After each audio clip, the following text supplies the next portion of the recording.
प्रस्तुत पंक्तियां यह भारत भारती की भाग 3 है। इसमें कवि कह रहा है कि जो भारत की अंग्रेजों के अधीन था उसकी दुर्दशा से दुखी होकर के ये पंक्ति कह रहा है। अनुकूल शोभा मूल सुरभित फूल वे कुमला गए। अनुकूल यानी कि जो भारतवर्ष था इसका बाग बगीचा था जिसमें शोभायुक्त बहुत ही सुंदर सुंदर फूल खुशबूदार, सुरभित माने खुशबूदार, सुगंधित क्या हो गए, कुंभला गए, मुरझाना, कुंभलाना माने मुरझा गए। कवि कह रहा है कि इस भारतवर्ष रूपी उद्यान में जो शोभादायक सुगंधित सुगंधित फूल थे वे अब क्या हो गए, मुरझा गए, मुरझाना, कुंभलाना माने मुरझाना। अब इस उद्यान में फलते कहाँ अब यहाँ वे फल रसाल नए नए। रसाल का अर्थ है रस से युक्त, रस से युक्त, नए नए माने नए। अब इस उद्यान में नए नए फूल और रस युक्त फल उगने बंद हो गए हैं। अब फलते कहाँ, अब वे फल इस भारतवर्ष रूपी में उन्नति रूपी फल लगते नहीं हैं। बस इस विशालोद्यान में, विशालोद्यान माने विशाल बहुत बड़ा बाग बगीचा में अब झाड़ और जंखाड़ खड़े हैं। भारत रूपी विशाल बाग में अब सिर्फ क्या है, झाड़ जंखाड़ माने झाड़ियां खड़ी हुई हैं। तनु सूखकर काटा हुआ बस शेष है तो आग। अब इस भारतवर्ष के लोग क्या है, उनका तन क्या हो गया, सूख करके काटा बन गया है और हमारे समक्ष मात्र इसकी हड्डियों का ढांचा ही बचा हुआ है। भारतवर्ष के लोग क्या है, व्यथित होकर के सिर्फ हड्डियां ही बच गई हैं।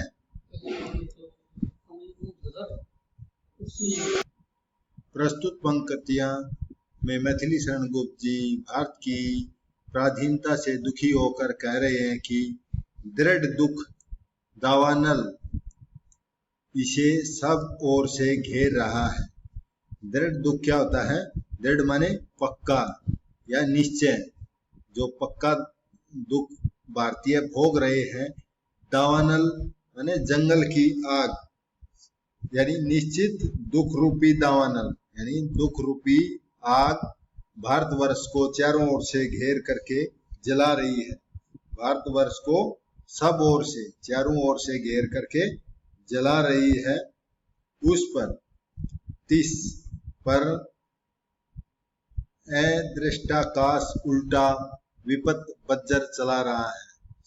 अदृष्टाकाश क्या है, आकाश, भाग्य रूपी आकाश, विपत माने मुसीबत, मुसीबत में, बज्जर माने प्रहार, इंद्र का प्रहार, यानी कि इसके बाद उस पर भाग्य रूपी आकाश उल्टा उल्टा इसी पर मुसीबतों के पहाड़ बज्जर चला रहा है।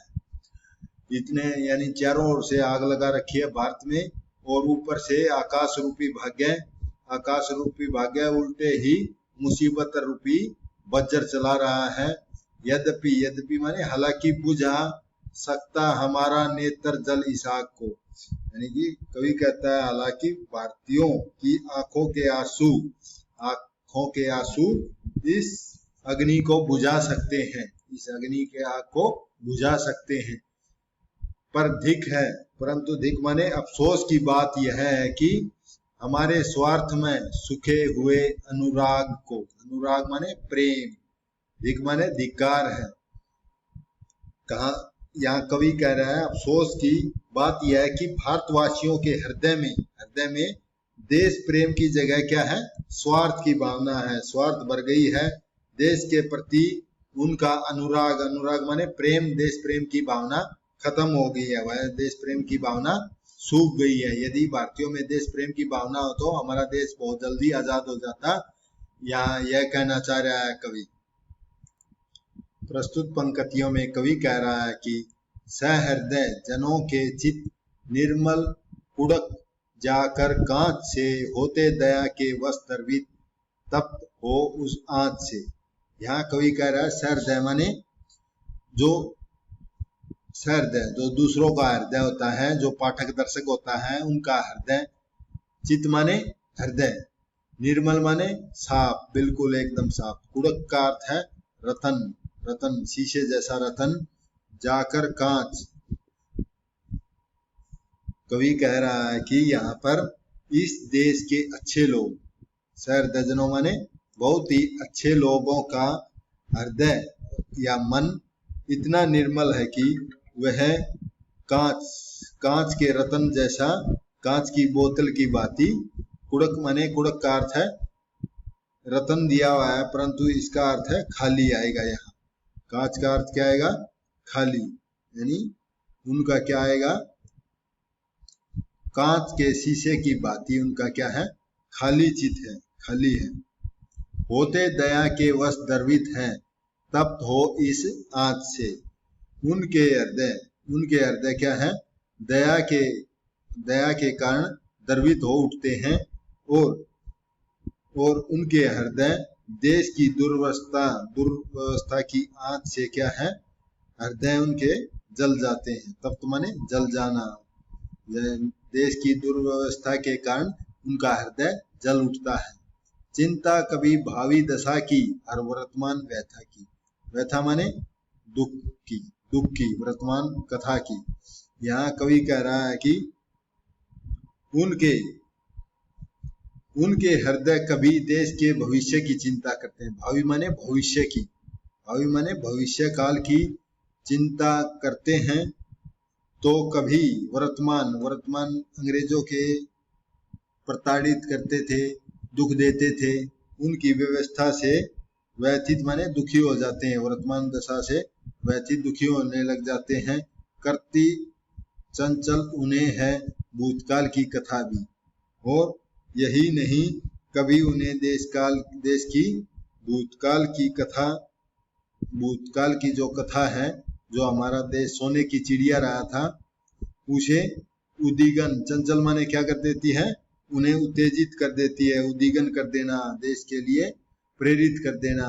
चंचल कर देना माने उद्दीगन कर देना, उद्दीगन कर दे। भारत को कभी उन्नत देश होकर के समृद्धशाली था, उसके लिए वे इतने उद्दीगन और लालित हो जाते हैं। भारत भारती की यह आखिरी पद्यांश है। इसमें कवि अपनी लेखनी को संबोधित करते हुए कह रहा है, जो इस विषय पर आज कुछ कहने चले हैं हम, यहाँ क्या कुछ सजग होकर सके, इसको सुनेंगे जो जहां। प्रस्तुत पंक्तियों में कवि कहना चाह रहा है, अपनी लेखनी को संबोधित करते हुए कहता है कि देश की दुर्दशा और दुर्दशा से मुक्ति पाने के दोनों ही विषय पर यहाँ जो कुछ कहने चले हैं, यहाँ जो कुछ हम कहने चले हैं, क्या उसे सुनकर, क्या उसको सुनकर माने सजग होना माने जागृत होना, क्या उसको सुनकर लोग जहां भी मौजूद होंगे, लोग जहां भी होंगे वे जागृत होंगे। सजग माने वे जागृत होंगे। अपनी लेखनी को संबोधित करते हुए कह रहा है कि उनकी विषय, जो इस विषय पर उन्होंने लिखी है यह लेखनी भारत भारती, जो कुछ कहा है उसको सुनकर लोग जहां भी हैं वे जागृत होंगे। कवि के कठिनतर कर्म की करते नहीं हम दृष्टा। जो कवि का कार्य है वह बहुत ही कठिन है। कवि का कार्य कठिनतर है। इस कठिन कार्य को पूर्ण करने में हम दृष्टा माने दुष्टता नहीं दिखा रहे हैं। यानी कठिन का कार्य करते हुए हम दुष्टता नहीं दिखा रहे हैं। पर क्या न विषयोत्कृष्टता माने विषय की उत्कृष्टता करती है विचारोत्कृष्टता, माने विचारों को उन्नत करना। यहाँ कहना चाह रहा है कि उत्कृष्ट विषय में अवश्य ही पाठकों के समक्ष रख रहे हैं। यदि विषय उत्कृष्ट होगा, यदि विषय क्या होगा?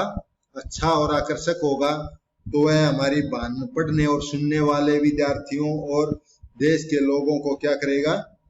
देश प्रेम की भावना, अच्छे विचारों को उन्नत करेगा, अच्छे विचारों को उत्पन्न करेगा, ये कहना चाह रहे हैं। यहाँ पर ये समाप्त होती है। मैं आशा करता हूँ आपको समझ में आई होगी। इसका विशेष यह है, भारत की दुर्दशा से आहत माने दुखी होकर लोगों को जागरूक करना चाह रहा है कवि। भाषा सहज सरल खड़ी बोली है, तत्सम तद्भव शब्दाली है, प्रसाद गुण सर्वत्र है, और यहाँ पर इसमें प्रश्न अलंकार है, और हरि गीति का छंद का प्रयोग किया गया है। हर एक लाइन में कितनी है, 28 मात्राओं का वर्णन किया गया है। मैं आशा करता हूँ आपको समझ में आई होगी। धन्यवाद।